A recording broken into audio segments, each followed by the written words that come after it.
শ্রোতা, আপনারা যারা আমাদের কথা শুনছেন সবাইকে শিশু ও নারী উন্নয়নে সামাজিক সচেতনতামূলক কার্যক্রমের আওতায় ম্যাগাজিন অনুষ্ঠান জীবনের জন্য থেকে শুভেচ্ছা।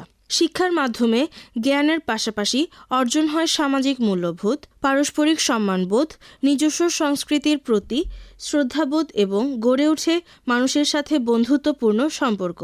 কৈশোরের সামাজিক শিক্ষার মাধ্যমে বিকাশ নিশ্চিত করতে পরিবার অথবা শিক্ষা প্রতিষ্ঠান কিভাবে সহায়তা করা প্রয়োজন তা নিয়ে আজকের পর্ব কৈশোরের সামাজিকীকরণ শিক্ষা। গ্রন্থনা ও উপস্থাপনায় আছি ইস্পিতা আবরার সোহা। ম্যাগাজিন অনুষ্ঠান জীবনের জন্য প্রতি বৃহস্পতিবার দুপুর 1:05 প্রচারিত হচ্ছে ইউনিসেফের সহযোগিতায় বাংলাদেশ বেতার কক্সবাজার থেকে। এই অনুষ্ঠান রেডিও সেটে এবং মোবাইল ফোনে শুনতে টিউন করুন FM 100.8 মেগাহার্জ। এছাড়া ফেসবুক পেজ এবং ইউটিউব থেকেও পরবর্তীতে এই অনুষ্ঠান শুনতে পারবেন। আমাদের শ্রোতা বন্ধুদের মধ্যে যারা শিশু ও কিশোর কিশোরীদের আজকের যাদের জন্মদিন, সকলকে জানাই শুভেচ্ছা। এই জন্মদিনে এমন একটি উদ্যোগ নিন যাতে আপনাদের পরিবারের বা বন্ধুদের যে কোনো একটি সমস্যার সমাধান হয়। প্রিয় শ্রোতা, কৈশোরের পরিবর্তনের সময় আমরা ছেলে ও মেয়েদের ক্ষেত্রে অনেক সিদ্ধান্ত, সুযোগ সুবিধা, শিক্ষা ও স্বাস্থ্যসেবার মধ্যে পার্থক্য করতে থাকি। না পাওয়ার অনুভূতি থেকে জন্ম নিতে থাকে সমাজে নিজের অস্তিত্ব প্রতিষ্ঠা করার লড়াই। শিক্ষার পাশাপাশি অর্জন করা প্রয়োজন নিজের জীবনকে কিভাবে পারিবারিক মূল্যবোধ, সামাজিক প্রথা এবং পরিবেশের সাথে খাপ খাইয়ে পরিচালিত করতে হবে। বর্তমান প্রজন্মের সীমিত সুযোগের মধ্যে সামাজিকীকরণের শিক্ষা কৈশোরে কেমন হওয়া প্রয়োজন তা নিয়ে শুনব মা বাবা ও কিশোর কিশোরীদের গল্প ও মতামত। আর এই মতামত ধারণ করতে আজ এখানে এসেছি আমি রোজিনা আক্তার রোজি। এবারে শুনবো এই বিষয় নিয়ে একজন শিক্ষকের নিজের অভিজ্ঞতার গল্প। আমি একজন শিক্ষক ও ছাত্রছাত্রীদের মধ্যে যে সম্মান ও শ্রদ্ধাবোধের সম্পর্ক ছিল তা কালক্রমে কমছে। যে প্রাণের স্পন্দন আমাদের সময় ছিল তা এখন আর দেখা যায় না। হয়তো এই প্রজন্মকে শিক্ষা দিচ্ছি কিভাবে ইংরেজিতে ভালোভাবে কথা বলতে হবে, পরীক্ষার কি করলে ভালো করা যাবে, কে কত ভালো স্কুলে বা কলেজে ভর্তি হতে পারে। এক সময় ছিল আগে ঘরের কাজ বা কৃষি কাজের মা বাবাকে সহায়তা করে তারপর স্কুলে আসতো। এতে তার জীবন চালানোর সকল কৌশল শৈশব থেকে শেখা হয়ে যেত। কিন্তু পাঠ্য বইয়ে যখন রান্নার উপর একটি অধ্যায় যুক্ত করা হলো, তখন মা বাবা ও অভিভাবকগণ সারা দেশব্যাপী আন্দোলন শুরু করে দিল। কেউ হয়তো নম্বর পেয়ে খুব ভালো শিক্ষা প্রতিষ্ঠানে ভর্তি হলো, কিন্তু ভর্তি যুদ্ধে নামতে গিয়ে সে হয়তো কখনোই শেখেনি কিভাবে অসুস্থ মানুষের সেবা করতে হয়, খাবার রান্না করতে হয়, কোনো বন্ধুর পড়ালেখার সমস্যা হলে সহায়তা করতে হয়, মেয়েদের প্রতি সম্মান রেখে কথা বলতে হয়। আমরা অনেকেই তাকে বলি অসামাজিক। জ্ঞানকে কাজে লাগিয়ে প্রয়োগ করতে না পারলে বা সামাজিক রীতিনীতির সাথে চলতে না পারলে প্রতিনিয়ত জীবন কষ্টের মধ্যে পড়বে। অনিরাপদ হবে জীবনযাত্রা। কিন্তু সামাজিক হওয়া শিক্ষা আমরা কতটুকু দিতে পেরেছি? আমাদের চারপাশে ঘটে যাওয়া ঘটনার মধ্যে কিভাবে সামাজিক ও সাংস্কৃতিক মূল্যবোধ ঠিক রেখে জীবন চালাতে হয় তা কতজন ছেলে মেয়ে করতে পারবে? একজন শিক্ষক হিসেবে আমি মনে করি ছেলে মেয়েকে সবার আগে মানুষ হিসাবে গড়ে তোলা প্রয়োজন। জড়তা মুক্ত একজন ভালো মানুষ হিসেবে যেন তারা গড়ে উঠতে পারে। এবারে শুনবো একজন কিশোরীর গল্প। ছোট থেকে শুনে বড় হয়েছি মেয়েরা পরের ঘরে চলে যাবে, তাই বেশি টাকা খরচ করার দরকার নেই। কোনোভাবে পড়ালেখা করে ভালো স্বামীর কাছে বিয়ে দিতে পারলে মা বাবার আর কি চিন্তা। আবার অনেক পরিবারই দেখেছি মেয়েরা পরের ঘরে চলে যাবে দেখে এমন আদর করতো, সে হয়তো জীবনে কিভাবে কি করতে হয় তা শিখে উঠতে পারেনি। কোনো অবস্থায় মেয়েদের জন্য কাম্য নয়। আমি স্বপ্ন দেখি একদিন কৈশোরের গণ্ডি পেরিয়ে বড় হব, জীবন চালানোর জন্য কোনো একটা কাজ হয়তো করব এবং সামাজিক প্রয়োজনে বিয়েও হয়তো করতে হবে। কিন্তু বিয়ে কেন্দ্রিক জীবন গড়ার জন্য কৈশোরের এই সময়গুলো নষ্ট করতে চাই না। প্রিয় শ্রোতা, কৈশোরে অনেক ছেলেরা ভাবে তারা যা পারে মেয়েরা তা করতে পারে না, তারপরেও মেয়েরা অনেক সুবিধা পায়। এই যে ছোট থেকেই ছেলেরা মেয়েদেরকে তাদের প্রতিপক্ষ ভাবতে লাগলো, তা কিন্তু চলতে থাকে কর্মক্ষেত্র এবং সংসার জীবনেও। আস্থা ও বিশ্বাসের যে বন্ধুত্বপূর্ণ সম্পর্ক গড়ে ওঠার কথা, তা অনেক সময় পারিবারিক পরিবেশে বা শিক্ষা প্রতিষ্ঠানেও তৈরি হয় না। অনেক পরিবার ছেলে মেয়ে একসাথে পড়ালেখা করবে তাতে নিরাপদ মনে করেন না, যেখানে পরিবারে জীবনের প্রত্যেক ধাপে ছেলে মেয়ে উভয়কে পরিবারের দায়িত্ব, নাগরিক দায়িত্ব, বন্ধুত্বপূর্ণ আচরণের মাধ্যমে জীবনের পথ চলার শিক্ষা দেওয়া প্রয়োজন। এই নিয়ে কিশোর কিশোরীরা কী ভাবছেন সেই মতামত ধারণ করতে আজ এসেছি কক্সবাজার সদর উপজেলার ঝিলংজা ইউনিয়নের একটি গ্রামে। এ বিষয়ে এখানে কথা বলেছি কয়েকজন অভিভাবক এবং কিশোর কিশোরীর সাথে। চলুন এবারে শোনা যাক তাদের মতামত ভক্স পপ। আর এই মতামত ধারণ করতে আজ এখানে এসেছি আমি রোজিনা আক্তার রোজি। আমি চাই আমার এই উজ্জ্বল কৈশোরকে কাজে লাগিয়ে আমার আগামী জীবনকে গড়ে তুলতে। আমি একজন কিশোরী, ঘরের কাজে ছেলেরা সহযোগিতা করতে পারে। এই ব্যাপারে আমার মতামত হলো, একটি পরিবারে অনেক ধরনের সাংসারিক কাজ থাকে, ছেলেরা সেই কাজগুলোতে অনেক সহায়তা করতে পারে।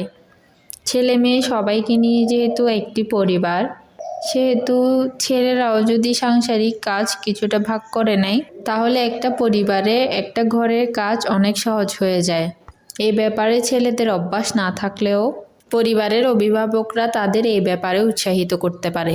তাদেরকে যদি বুঝিয়ে বলা হয়, তাহলে আমার মনে হয় ছেলেরাও ঘরের অনেক কাজ করতে উৎসাহ বোধ করবে। তবে এই ব্যাপারে পরিবারের অন্য সদস্যরাও যদি সহায়তা করে, তাহলে ছেলেরাও অবশ্যই ঘরের কাজে সহযোগিতা করতে এগিয়ে আসবে। তাতে পরিবারের মেয়ে সদস্যদের কাজের ভার অনেকটাই কমে আসবে। একজন কিশোরী বলছে, মেয়েদেরকে বেশি যদি শাসনে রাখে তাহলে তাদের কি ক্ষতি হয়?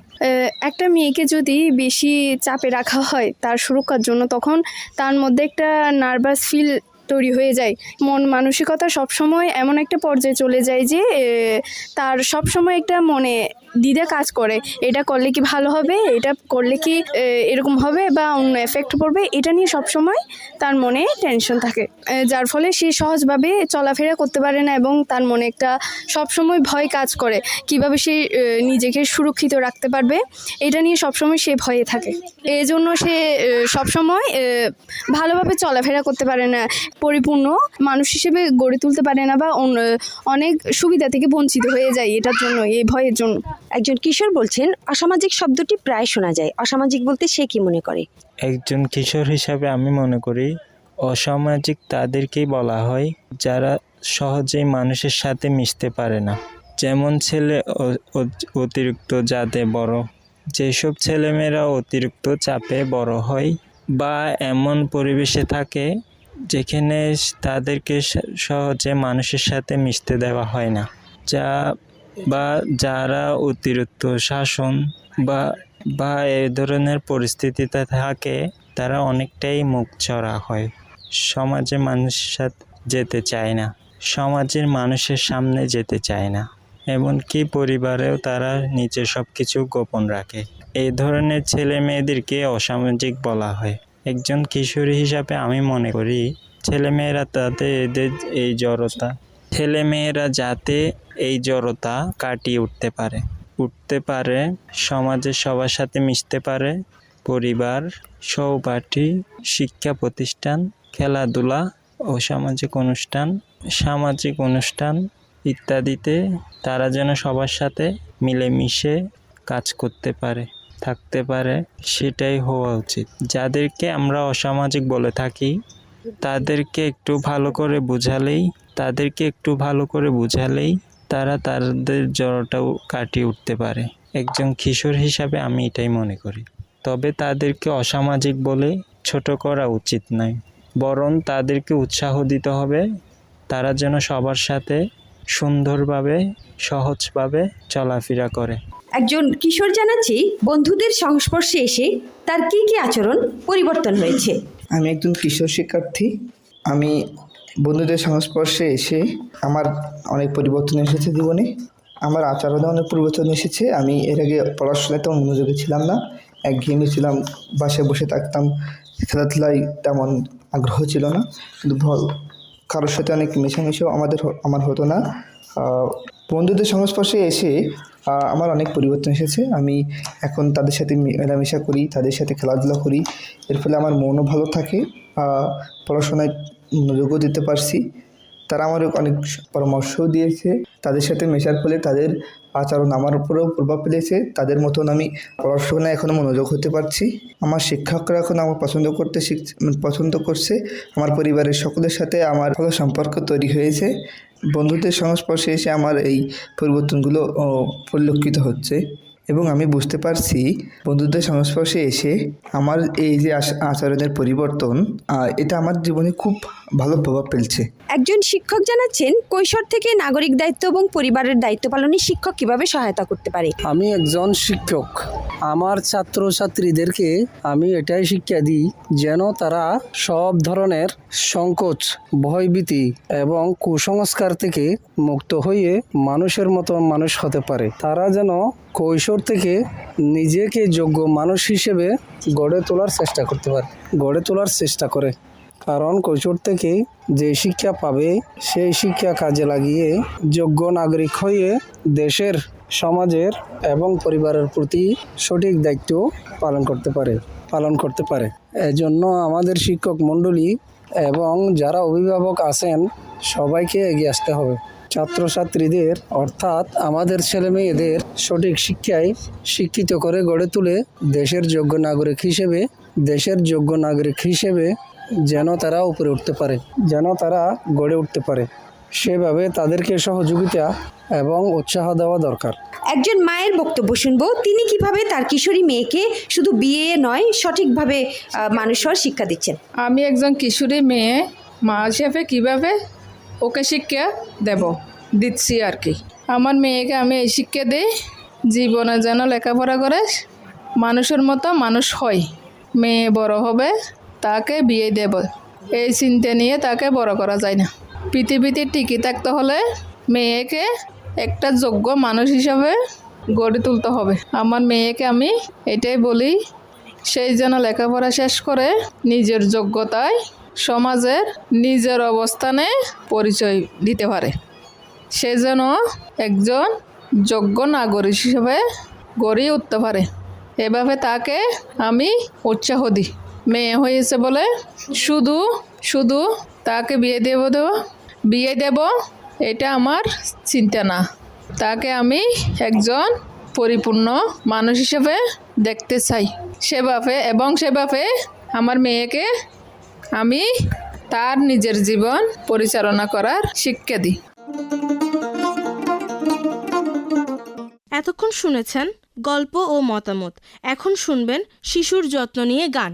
শুনো শুনো সবাই শুনো, শুনো শুনো সবাই শুনো, সবাই মনে রাখবে যত্নে শিশু বড় হলে শিশু ফল পাবে ভাই।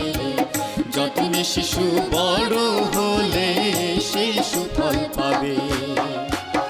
শোনো শোনো সবাই শোনো, শোনো শোনো সবাই শোনো, সবাই মনে রাখবে যত্নে শিশু বড় হলে শিশু ফল পাবে ভাই। যত্নে শিশু বড় হলে শিশু ফল পাবে। প্রিয় শ্রোতা, আপনারা শুনছেন ম্যাগাজিন অনুষ্ঠান জীবনের জন্য, প্রচারিত হচ্ছে ইউনিসেফের সহযোগিতায় বাংলাদেশ বেতার কক্সবাজার থেকে FM 100.8 মেগাহার্জে। আজকের পর্বে কৈশোরের সামাজিকীকরণ শিক্ষা নিয়ে মতামত শুনলেন। প্রিয় শ্রোতা, এখন শুনবেন বিশেষজ্ঞদের মতামত। প্রিয় শ্রোতা, কিশোরী বয়সে মেয়েদের খুব বেশি সুরক্ষিত রাখতে গিয়ে বাইরে বের হওয়া, কারোর সাথে খেলাধুলা করা, পড়ালেখার সুযোগ সীমিত হয়ে আসতে থাকে। আবার যখন ছেলেদের সামর্থ্যের সাথে প্রতিনিয়ত তুলনা করা হয়, তখন অনেক মেয়েরা নিজের অস্তিত্বকে ভুলে গিয়ে নিজেকে ছেলেদের মতো গড়ে তোলার চেষ্টা করে। কিন্তু সমাজে চলতে গেলে নারী ও পুরুষের উভয়ই প্রয়োজন আছে। তাই বৈষম্য না করে ছেলে বা মেয়ে হোক, কিভাবে তাদেরকে সামাজিক অবস্থার নিরিখে বেড়ে উঠতে সহায়তা করা যায়, এই বিষয়ে আলোচনা ও পরামর্শের জন্য আজ এসেছি কক্সবাজার সদর উপজেলার মহিলা ও শিশু বিষয়ক কর্মকর্তা জনাব এহসানুল হক মহোদয়ের কাছে। আপনার কাছে জানতে চাইব, কৈশোরে মেয়েদের বেশি সুরক্ষিত রাখার চেষ্টা না করে নিরাপদ থাকার কৌশল বা সঠিক মূল্যবোধের মাধ্যমে কিভাবে জীবন পরিচালনা করার শিক্ষা পরিবার থেকে দেওয়া প্রয়োজন। আসলে আমি মনে করি আমাদের বয়স সন্ধিক্ষণের সময়ে বা কৈশোর উত্তীর্ণ সময়ে মেয়েদের বিশেষ করে তাদের সুরক্ষিত রাখার কথা চিন্তা করে আমরা অনেক সময় তাদের মধ্যে আমরা নানাভাবে এমবার্গো, নানা ধরনের বিধিবিধান, নিষেধাজ্ঞা তাদেরকে দিয়ে দেই। অনেক সময় তাদেরকে হিজাব পরতে, কেউ কেউ বোরকা পরতে বাধ্য করি, অথচ মেয়েটি কিন্তু সেটি চাইছে না। এবার তার পোশাক আশাকে আমরা অন্য ধরনের আমাদের নিজস্ব মতামত চাপিয়ে দেই। অনেক সময় তাকে খেলাধুলা থেকে শুরু করে নানাভাবে, এবং কেউ কেউ এমনকি স্কুলে পর্যন্ত নেওয়াটাকেও অন্য সেন্সে দেখে, বন্ধ করে দেয়। তো সেই সব না করে আমি মনে করি ওই আমার কৈশোর উত্তীর্ণ মেয়ে বা কিশোরী মেয়ের মধ্যে এই চেতনাটুকু জাগ্রত করা যে তুমি কখনো খারাপের দিকে যাবে না। খারাপের তার মধ্যে ধর্মীয় মূল্যবোধ, পাশাপাশি তার মধ্যে যে একটি সুস্থ মানসিক সংস্কার, সচেতনতা, পবিত্রতা, এই বিষয়টি তার মধ্যে প্রবিষ্ট করতে হবে। এই চেতনাটুকু তার মধ্যে জাগ্রত করতে হবে। তাহলে সে করবে কি, খারাপ ভালো মন্দ বিবেচনা করতে পারে এবং খারাপ পরিবেশের মধ্যে গেলেও সে কিন্তু নিজকে আত্মরক্ষা করতে সক্ষম হবে। কারণ যে সে যদি পরিবার থেকে এই সংস্কৃতিটুকু অর্জন করে যে না, আমার একটি মূল্যবোধ রয়েছে, আমার একটি সামাজিক পরিবেশ রয়েছে, সামাজিক মর্যাদা রয়েছে এবং সামাজিক প্রথা আছে, তার বাইরে আমাকে গিয়ে কোনো কাজ করা যাবে না। সেটি করলে ধর্মীয়ভাবে আমি আমার পাপ হবে এবং আমার সামাজিকভাবে আমি হেয় হব এবং এটি অগ্রহণযোগ্য, সমালোচিত হবে। এই ধরনের ভালো মন্দের বিবেচনাবোধ যদি আমরা মেয়ে শিশুদের মধ্যে জাগ্রত করতে পারি, তাহলে যে পরিবেশে সেই যাক না কেন নিজকে সে সুরক্ষা দিতে সক্ষম হবে এবং তাকে নানা ধরনের কৌশলগুলো আমাদের অভিভাবকদেরকে শিখিয়ে দিতে হবে। যেমন কোনো পরিবেশের মধ্যে যদি সে কখনো খারাপ কিছুর সম্মুখীন হয়, সেটা যেন সে খোলামেলাভাবে তার পরিবারের মধ্যে শেয়ার করে, তার অভিভাবকের কাছে শেয়ার করে, অথবা তার বন্ধুবান্ধবের মধ্যে শেয়ার করে, তাহলে সে সামাজিক নিরাপত্তাটুকু অর্জন করতে সক্ষম হবে এবং বিপদগ্রস্ত হওয়ার সম্ভাবনা কম থাকবে। আমি এই জন্যই বলবো সমস্ত বাবা মাকে আমাদের বয়সন্ধিক্ষণে বা কিশোরী বা তরুণী মেয়েদের ক্ষেত্রে আমাদের একটু সচেতনতা রাখতে হবে। তাদেরকে আমাদের মতামত, আমাদের নিজস্ব চিন্তা ভাবনা বাইরের সমাজের কী ধরনের প্রভাব পড়বে তার জন্য তার সংস্কৃতির বাইরে গিয়ে, তার মানসিকতার এবং ইচ্ছার বাইরে গিয়ে তার মধ্যে কোনো কিছু চাপিয়ে দেওয়া, তাকে খেলাধুলা থেকে বিরত রাখা, তাকে সাংস্কৃতিক কর্মকাণ্ড থেকে বিরত রাখা, তাকে এমনকি শিক্ষা থেকে বিরত রাখা, এগুলি না করে বরং বিভিন্ন কৌশল এবং তার মধ্যে ভালো মন্দের মূল্যবোধটুকু শিখিয়ে দিতে পারাটাকেই আমি মনে করি এই ক্ষেত্রে অত্যন্ত কার্যকর এবং ফলপ্রসূ একটা ব্যবস্থা হবে। প্রিয় শ্রোতা, কৈশোরের সামাজিকীকরণে শিক্ষা প্রতিষ্ঠানের পাশাপাশি শিক্ষকের ভূমিকাও রয়েছে। জীবনের গুরুত্বপূর্ণ সময়গুলো পরিবারের গণ্ডি পেরিয়ে শিক্ষা প্রতিষ্ঠানেই কেটে যায়। কোনো কাজে সামাজিক গ্রহণযোগ্যতা অর্জন, শিক্ষার্থীর চারিত্রিক বৈশিষ্ট্য, নৈতিক ও সামাজিক মূল্যবোধ শিক্ষার মাধ্যমে দায়িত্বশীল নাগরিক হিসেবে গড়ে তুলতে শিক্ষকগণ কিভাবে ভূমিকা রাখতে পারেন এই বিষয়ে বিশেষজ্ঞের সাথে পরামর্শের জন্য আজ এসেছি কক্সবাজার সদর উপজেলার শিক্ষাবিদ জনাব নাসির উদ্দিন মহোদয়ের কাছে। আপনার কাছে জানতে চাইব, সামাজিক শিক্ষা বা পড়ালেখার পাশাপাশি কিশোর কিশোরীরা যেন নিজের চারিত্রিক বৈশিষ্ট্য, নৈতিকতা ও সংস্কৃতি বজায় রেখে যে কোনো পরিবেশে নিজের অবস্থান তৈরি এবং মুক্ত চিন্তার মাধ্যমে মেধার বিকাশ করতে পারে, তার জন্য শিক্ষকগণ কিভাবে সহযোগিতা করতে পারেন। সামাজিক শিক্ষা বা পড়ালেখার পাশাপাশি কিশোর কিশোরীদের নিজেদের চারিত্রিক বৈশিষ্ট্য, নৈতিকতা ও সংস্কৃতি বজায় রেখে যে কোনো পরিবেশে নিজেদের অবস্থান তৈরি এবং মুক্ত চিন্তার মাধ্যমে মেধার বিকাশ করার ক্ষেত্রে শিক্ষকদের ভূমিকা অপরিসীম। শিক্ষকগণ শিক্ষার্থীদের সামনে তাদের পিতামাতার মতোই কিংবা পিতামাতার পরে সবচেয়ে কাঙ্ক্ষিত এবং শ্রদ্ধেয় ব্যক্তি। সে কারণে শিক্ষকগণ তাদের শিক্ষার্থীদেরকে শ্রেণী উপযোগী বা বয়স উপযোগী কিংবা ওই শিক্ষার্থীদের রুচি পছন্দ এগুলি বিবেচনায় রেখে তাদের সামনে উন্নত একটি জীবনের, একটি পরিপূর্ণ জীবনের জন্য দ্বার উন্মোচন করতে পারেন। তারা শিক্ষার্থীর স্বপ্ন কী হতে পারে এবং সেই প্রত্যাশিত স্বপ্নে রাস্তায় তারা কিভাবে হাঁটবে, কিভাবে তারা সফল হবে এবং কিভাবে তারা নান্দনিক জীবনের সুন্দর অনুষঙ্গগুলো অর্জন করবে, এই বিষয়গুলো তারা সহজ করে উপস্থাপন করতে পারেন। তারা উদাহরণ উপমা দিতে পারেন, তারা বিভিন্ন গল্প বলতে পারেন, তারা বিভিন্ন রোল মডেল উপস্থাপন করতে পারেন শিক্ষার্থীদের সামনে। এসব করলে শিক্ষার্থীরা খুব সহজে শিক্ষকদের মাধ্যমে তাদের মুক্ত চিন্তার বিকাশ ঘটাতে সক্ষম হবে। শিক্ষকগণ শিক্ষার্থীদের সামনে শুধু তাত্ত্বিকভাবে বিভিন্ন বিষয়বস্তু উপস্থাপন নয়, তারা বিভিন্ন ব্যক্তির সাথে, কাঙ্ক্ষিত ব্যক্তির সাথে সাক্ষাৎকার এবং তাদের সাথে যোগাযোগ, বিভিন্ন প্রতিষ্ঠান পরিদর্শন সহ বিভিন্ন এলাকা পরিদর্শন ইত্যাদির মাধ্যমে শিক্ষার্থীদের এই সমস্ত দক্ষতার উন্মেষ ঘটাতে পারেন। শিক্ষার্থীদের চরিত্র গঠনের জন্য বিভিন্ন নৈতিক এবং মানবিক শিক্ষার পাশাপাশি সমাজের দৃষ্টান্তমূলক রোল মডেলস যারা রয়েছেন, ভালো ব্যক্তি আছেন, তাদের সান্নিধ্যে নিয়ে যেতে পারেন। এইভাবে শিক্ষকগণ শিক্ষার্থীদেরকে তাদের সামাজিক শিক্ষা বা পড়ালেখার পাশাপাশি তাদের চারিত্রিক উন্নত বৈশিষ্ট্য অর্জন এবং তারা যে কোনো পরিবেশে পরিস্থিতিতে তাদের নৈতিকতা এবং সাংস্কৃতিক বৈশিষ্ট্য বজায় রেখে নিজেদের একটা দৃঢ় অবস্থান তৈরি করতে পারেন।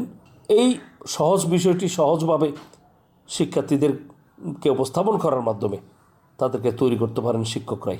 অতএব আমরা নিশ্চিতভাবে বলতে পারি শিক্ষকগণ শিক্ষার্থীদেরকে পরিপূর্ণ মানবিক এবং দক্ষ বা আধুনিক পরিবেশে স্মার্ট নাগরিক হিসেবে গড়ে তোলে তাদেরকে সামনের দিনের জন্য তৈরি করা, বিশেষ করে তাদের মুক্ত এবং সৃজনশীল চিন্তার বিকাশে যেন তারা ভূমিকা রাখতে পারে এবং সেভাবেই যেন তার জীবন মনন বিকশিত হয়, তৈরি হয়, সেভাবে শিক্ষকগণ ভূমিকা রাখতে পারেন।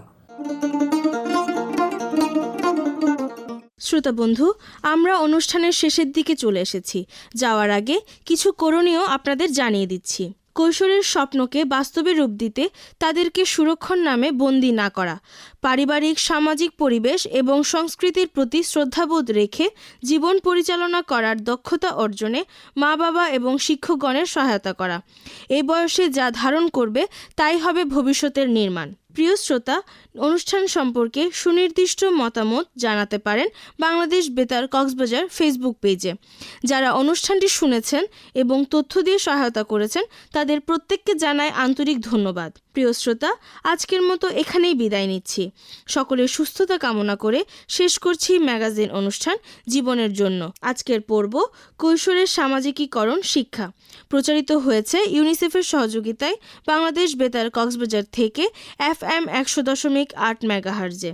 পরবর্তী পর্ব নতুন কোনো বিষয়ে প্রতি বৃহস্পতিবার দুপুর 1:05 শোনার আমন্ত্রণ রইল। শ্রোতা বন্ধুরা, জানিয়ে রাখি আজকের অনুষ্ঠানটি গ্রন্থনা ও উপস্থাপনায় ছিলাম ইস্পিতা আবরাজ সোহা, রেকর্ডিং ও সম্পাদনা ক্যাংরি রাখাইন, তত্ত্বাবধানে মোহাম্মদ আশরাফ কবির। অনুষ্ঠানটি প্রযোজনা করলেন কাজী মোহাম্মদ নুরুল করিম।